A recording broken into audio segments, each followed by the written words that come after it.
Hello friends, आज की class में हम गैस्ट्रोइंटेस्टाइनल सिस्टम यानी कि जो जीआई सिस्टम है हमारा, उसका रिवीजन करेंगे।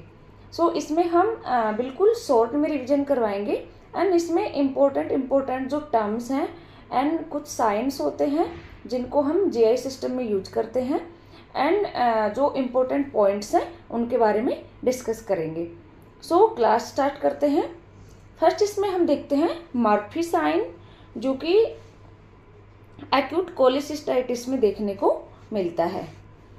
नेक्स्ट है कुलैन साइन, ये हिमरेजिक पैंक्रेटाइटिस होता है। ये कुलैन साइन है, वो आगे हम इसका पिक्चर आपको दिखाएंगे कैसा दिखता है। मतलब मोस्ट ऑफ ये हमारे जो एब्डोमेन होता है या फिर अराउंड अम्बलाइकस पे दिखता है। नेक्स्ट है हिमेटमेसिस। हिमेटमेसिस होता है ब्लड इन वोमिटस, यदि वोमिटिंग के साथ ब्लड आ रहा है तो उसको बोलते हैं हिमेटमेसिस। नेक्स्ट टर्म है हेलिटोसिस, फाउल स्मेलिंग इन ब्रीथ, यदि हम सांस ले रहे हैं उसके साथ फाउल स्मेल आ रही है तो उसको बोलते हैं हेलिटोसिस। नेक्स्ट है hematochezia, passage of fresh blood through rectum, यदि रेक्टम के थ्रू फ्रेश ब्लड आ रहा है तो उसको बोलते हैं हिमेटोचेजिया। नेक्स्ट टर्म है glossitis, is inflammation of the tongue, यदि हमारे जीभ में इन्फ्लेमेशन हो रहा है तो उसको बोलते हैं ग्लोसाइटिस। नेक्स्ट है parotid gland, is largest salivary gland, जो हमारे सलाइवे की ग्लैंड होती है उनमें लार्जेस्ट ग्लैंड होती है पैरोटिड ग्लैंड। नेक्स्ट है सब मैक्सिलरी ग्लैंड, ये भी हमारी मतलब कि सलाइवरी ग्लैंड होती है जो कि लॉन्गेस्ट डक्ट रखती है। नेक्स्ट टर्म है स्टोमेटाइटिस, इन्फ्लेमेशन ऑफ माउथ, यदि माउथ कैविटी में इन्फ्लेमेशन हो रहा है तो उसको बोलते हैं स्टोमेटाइटिस। आयरन एब्जॉर्प्शन अकर इन ड्यूडेनम, हमारे जीआई सिस्टम में आयरन का एब्जॉर्प्शन होता है ड्यूडेनम में। Dumping syndrome is the complication of subtotal gastrectomy. Dumping syndrome आपने सुना होगा। इसमें क्या होता है कि जो पेशेंट खाना खाता है वो हमारे स्टमक में कुछ टाइम तक रुकता है, लेकिन डंपिंग सिंड्रोम में वो रुकता नहीं है, वो तुरंत जैसे ही खाएगा और वो ड्यूडेनम में चला जाएगा, तो उसको बोलते हैं डंपिंग सिंड्रोम। तो ये कॉम्प्लिकेशन होता है सबटोटल गैस्ट्रेक्टमी का। नेक्स्ट है adenocarcinoma, it is the most common type of malignant tumour of oesophagus. Oesophagus का जो मैलिग्नेंट ट्यूमर होता है उसका मोस्ट कॉमन टाइप होता है adenocarcinoma. Submucosa is the strongest layer of gut, जो हमारा गट पार्ट है जिसको हम बोलते हैं आहरनाल, उसका स्ट्रोंगेस्ट लेयर होता है सब म्यूकोसा। इक्ट्रस यानी कि jaundice, it is a sign that present if a patient is experiencing hepatic coma, यदि कोई पेशेंट हिपेटिक कोमा मतलब हो रखा है उसको, तो उसको जो साइन आएंगे उसको बोलते हैं इक्ट्रस या फिर मतलब जॉइंटिस, उसको जो जॉइंटिस होता है उसको बोलते हैं icterus. Normal portal vein pressure is 5 to 10 mmHg या फिर 10 to 15 centimetre of H2O।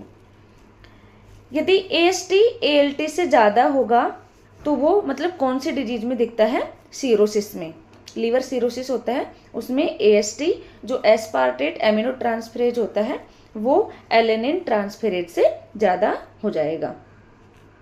Next हम देखते हैं Zollinger Ellison syndrome is rare condition characterized by severe peptic ulceration, gastric acid hypersecretion, elevated gastrin level and gastrinoma of pancreas। Means जो Zollinger Ellison syndrome है वो मतलब कब होता है पेशेंट को?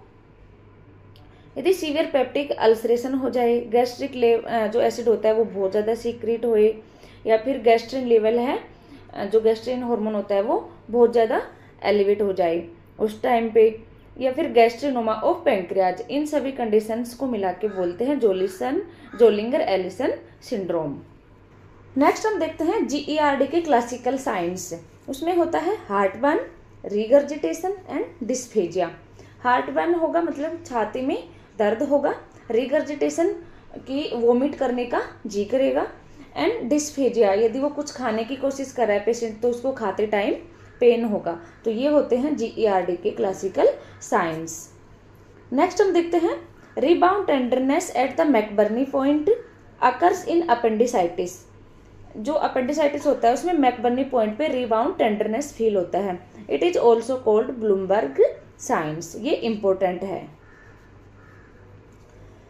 नेक्स्ट हम देखते हैं मैकबर्नी पॉइंट कहाँ पे होता है। मतलब हमने बताया है कि अपेंडिसाइटिस में मैकबर्नी पॉइंट पे टेंडरनेस फील होता है, तो हमें ये तो पता होना चाहिए कि मैकबर्नी पॉइंट कहाँ होता है।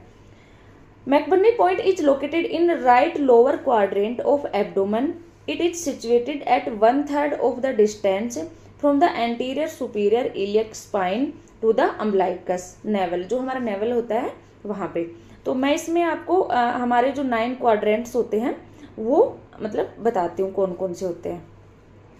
मान लो ये हमारा अम्बिलिकल रीजन है, ये एपिगैस्ट्रिक हो गया, ये हो गया हाइपोगैस्ट्रिक। तो इसमें बताया कि राइट लोअर क्वाड्रेंट, तो ये वाला जो है ये है हमारा right lower quadrant of abdomen. तो यहाँ पे 1/3 distance from the anterior superior iliac spine. जो हमारा इलियक स्पाइन होता है, मान लो यहाँ पे हमारा इलियक स्पाइन है, तो इसका 1/3 पार्ट होगा मान लो यहाँ पे, उसके 1/3 पार्ट होता है कहाँ से, अम्बलाइकस से। तो यहाँ पे होगा मैकबर्नी पॉइंट। यहाँ पे रीबाउंड यदि टेंडरनेस फील हो रही है तो वो होता है अपेंडिसाइटिस में। Distended abdomen and absence of bowel sounds after abdominal surgery indicates paralytic ileus. हमने पीछे की क्लास में एक क्वेश्चन भी डाला था इसका कि यदि सर्जरी के बाद पेशेंट को उसका एब्डोमेन डिस्टेंड लग रहा है और बावल साउंड नहीं आ रही है, मतलब एब्सेंट है, तो उस कंडीशन मतलब कि वो क्या इंडिकेट करता है, तो उसको बोलते हैं paralytic ileus. Helicobacter pylori is the positive agent for chronic gastritis. Chronic gastritis के लिए पॉजिटिव एजेंट होता है Helicobacter pylori. First organ to be affected in CA stomach is liver. यदि किसी को स्टमक कैंसर है तो उसमें फर्स्ट ऑर्गन कौन सा अफेक्ट होगा, तो वो होता है liver. Pernicious anaemia is a long term complication of total gastrectomy. Pernicious anaemia कब होता है, जब विटामिन B12 की कमी होती है हमारे अंदर। तो वो कब होता है, यदि टोटल गैस्ट्रेक्टमी हो गई है पेशेंट की, तो उसका कॉम्प्लिकेशन होता है पर्नीशियस एनीमिया। क्योंकि स्टमक में जो इंट्रिंसिक फैक्टर होते हैं वो हमारे बॉडी में B12 का एब्जॉर्प्शन करते हैं। तो यदि गैस्ट्रेक्टमी हो जाएगा उसका टोटल, तो वो विटामिन B12 को एब्जॉर्ब नहीं कर पाएंगे और पेशेंट को एनी टाइम पर्नीशियस एनीमिया से सफर करना पड़ेगा। Rovsing sign is elicit by palpation of the left lower quadrant causing pain to be felt in the right lower quadrant. Positive rousing sign is associated with appendicitis. पहले हमने पढ़ा था कि rebound tenderness होता है मैकबर्नी पॉइंट पे, वो appendicitis में होता है। इसमें एक साइन और होता है रोजिंग साइन, जो कि अपेंडिसाइटिस में ही देखने को मिलता है। अब रोजिंग साइन में क्या होता है, मान लो ये हमारा लेफ्ट लोअर क्वाड्रेंट है, तो यहाँ पे यदि हम प्रेस करेंगे तो फील जो मतलब कि पेन फील होगा पेशेंट को, वो राइट लोअर क्वाड्रेंट में फील होगा मैकबर्नी पॉइंट पे। तो ये अपेंडिसाइटिस में देखने को मिलता है। तो इसमें जो रोजिंग साइन होता है ये अपेंडिसाइटिस में ही देखने को मिलता है। तो रोजिंग साइन में क्या होगा, यदि लेफ्ट साइड में प्रेस करेंगे तो पेन फील होगा मैकबर्नी पॉइंट पे राइट लोअर क्वाड्रेंट में। नेक्स्ट हम देखते हैं बिलरोथ 1 एंड बिलरोथ 2 सर्जरी क्या होती है। फर्स्ट है बिलरोथ 1 सर्जरी, जिसको बोलते हैं गैस्ट्रोड्यूडेनोस्टमी। इसमें क्या होता है, involve partial gastrectomy with removal of the distal 2/3 part of the stomach and anastomosis of the gastric stump to the duodenum. इसमें क्या होता है कि हमारे स्टमक का मतलब जो डिस्टल 2/3 पार्ट है वो हटा दिया जाता है एंड उसको ड्यूडेनम के साथ अटैच कर दिया जाता है। तो ये होता है बिलरोथ 1। एंड बिलरोथ 2 में क्या होता है, गैस्ट्रोजेजुनोस्टमी, मीन्स सेम होता है बिलरोथ 1 के ही, लेकिन उसमें ड्यूडेनम के साथ अटैच करते हैं स्टमक को, एंड इसमें स्टमक का मतलब कि डिस्टल 2/3 पार्ट हटा के मतलब रिमूव करके उसको जेजुनम के साथ अटैच कर दिया जाता है।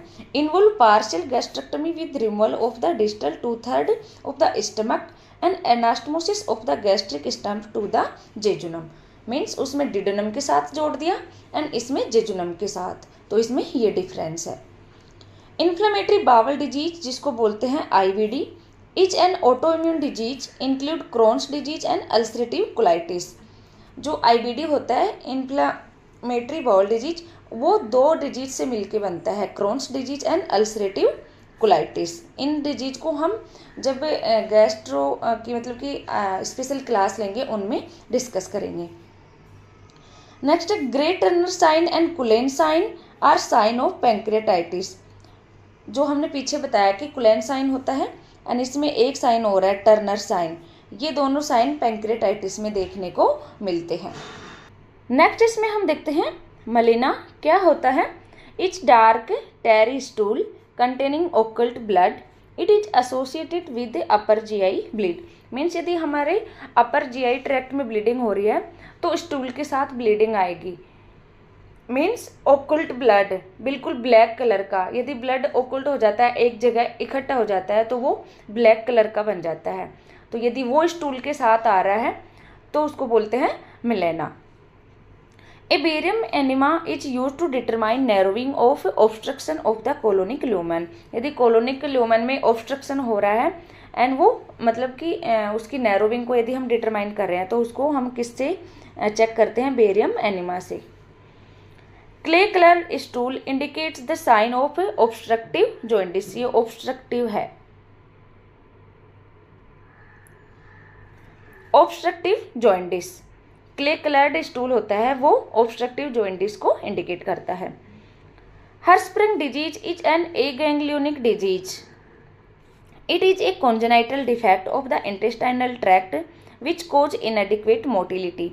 जो हर्स्प्रिंग डिजीज होती है वो मतलब बच्चों में ज़्यादा देखने को मिलती है, जो कि एगैंग्लियोनिक डिजीज होती है एंड ये कॉन्जेनाइटल ही होती है।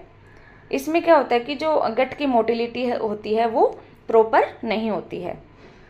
नेक्स्ट हम देखते हैं Kupffer cells are specialized macrophages located in the liver. ये तो आप सबको भी पता होगा कि लीवर में जो मैक्रोफेजेस होती हैं वो कुफर सेल्स होती हैं। नेक्स्ट हम देखते हैं low residue and low fibre diet is recommended for a patient with ulcerative colitis. यदि कोई अल्सरेटिव कोलाइटिस का पेशेंट है तो उसको low residue and low fibre diet recommend की जाती है। Cullen sign is discolouration of abdomen and periumbilical area visible in pancreatitis. जो हमने पीछे बताया कि कुलेन साइन पैंक्रियाटाइटिस में देखने को मिलता है, इसमें क्या होता है कि हिमरेजिक पैंक्रियाटाइटिस होता है। तो ये जो साइन है फर्स्ट वाला ये है कुलेन साइन, इसमें पेरिअम्बलिकल रीजन में या फिर हम कह सकते हैं कि ब्लू कलर का ये डिस्कलरेशन दिख रहा है अम्बलाइकस के चारों तरफ एब्डोमेन पे, तो इसको बोलते हैं कुलेन साइन। नेक्स्ट देखते हैं Turner sign, it is a bluish discoloration of the flank region visible in pancreatitis. ये भी पैंक्रियाटाइटिस में देखने को मिलता है, लेकिन ये होता है फ्लैंक रीजन में, जो हमारे एब्डोमेन का फ्लैंक रीजन है उसमें देखने को मिलता है, ये भी ब्लूइश ही होता है। नेक्स्ट हम इसमें कुछ मोस्ट कॉमन चीज़ें हैं GI सिस्टम की वो डिस्कस करेंगे। इसमें देखते हैं most common cause and most common sites जो GI सिस्टम में मतलब देखने को मिलती हैं, तो वो हम देखते हैं। Most common cause of portal hypertension in adults cirrhosis में होता है। Most common cause of cirrhosis, cirrhosis का मोस्ट कॉमन कोज क्या होता है, alcoholic liver disease.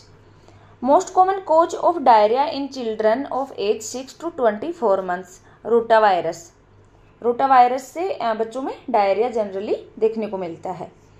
Most common site of amoebiasis caecum. Most common site of intestinal TB ileum, मतलब intestinal TB की most common site होती है ileum. Most common symptoms of cancer of pancreas, यदि pancreas में cancer हो रहा है तो उसका मोस्ट कॉमन सिम्टम्स होगा painless jaundice. Most common site of cancer of stomach antrum. Most common site of peptic ulcer first part of duodenum. यदि peptic ulcer की हम साइट पूछे कि मोस्ट कॉमन कहाँ पे होते हैं तो वो होते हैं ड्यूडेनम के फर्स्ट पार्ट में। Most common site of typhoid ulcer terminal ileum, जो हमारा इंटेस्टाइन का पार्ट है। Most common site of amoebic colitis sigmoid colon, sorry ये वाई नहीं है, colon. Most common site of ulcerative colitis rectum. तो ये कुछ मोस्ट कॉमन साइट हैं एंड मोस्ट कॉमन कोजेज हैं जो जीआई सिस्टम में देखने को मिलते हैं। Most common site of Hirschsprung disease rectum. हर्सप्रंग disease होती है वो मोस्ट कॉमनली रेक्टम में होती है। Hepatitis B is caused by DNA virus and all other hepatitis caused by RNA virus. जो हेपेटाइटिस बी होता है वो डीएनए वायरस से होता है एंड अदर जो सारे हेपेटाइटिस हैं वो आरएनए वायरस से होते हैं। Pain of the right upper quadrant of the abdomen which is radiating to back and right shoulder suggestive of cholecystitis. जो हमने बताए थे कि जैसे हमारा ये है right upper quadrant, right lower quadrant, ये होता है लेफ्ट अपर क्वाड्रेंट और ये है लेफ्ट लोअर क्वाड्रेंट। ये हमारा मतलब अम्बिलिकस रीजन हो गया, एपिगैस्ट्रिक रीजन ये हो गया एंड हाइपोगैस्ट्रिक रीजन ये हो गया और ये हमारे दोनों साइड के फ्लैंक रीजन हैं। तो ये क्या बताना चाह रहा है कि पेन होता है राइट अपर क्वाड्रेंट में और यदि यहाँ से वो पेन रेडिएट करता है हमारे शोल्डर की साइड तो उसको बोलते हैं, मतलब वो ये कौन सी कंडीशन में होता है, कोलिसिस्टाइटिस में। ये मैं आपको सही तरीके से थोड़ा बताती हूँ कि जैसे ये हमारा राइट अपर क्वाड्रेंट है और यहाँ मान लो हमारा शोल्डर है। तो यदि राइट अपर क्वाड्रेंट में पेन हो रहा है हमारे और यहाँ से वो पेन शोल्डर की तरफ जा रहा है तो मतलब रेडिएट कर रहा है तो उसको बोलते हैं, वो कंडीशन होती है cholecystitis. Coeliac disease is treated with life long avoidance of dietary gluten. जो सीलियक डिजीज होती है उसमें क्या होता है कि जो पेशेंट होता है वो जो ग्लूटेन से बनी हुई जो भी चीज़ें हैं जो खाता है उनको वो नहीं पचा पाता, मतलब वो डाइजेस्ट नहीं होती हैं और उससे उसको इस मतलब कंडीशन को बोलते हैं सीलियक क्राइसिस।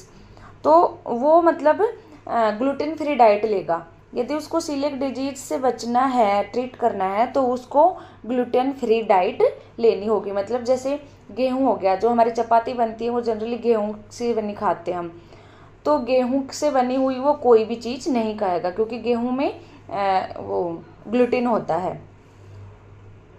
तो ये सब हमने कुछ रैपिडली रिवीजन करवाया है जीआई सिस्टम का। आई होप आप सबको समझ आया होगा। थैंक यू, मिलते हैं नेक्स्ट क्लास में।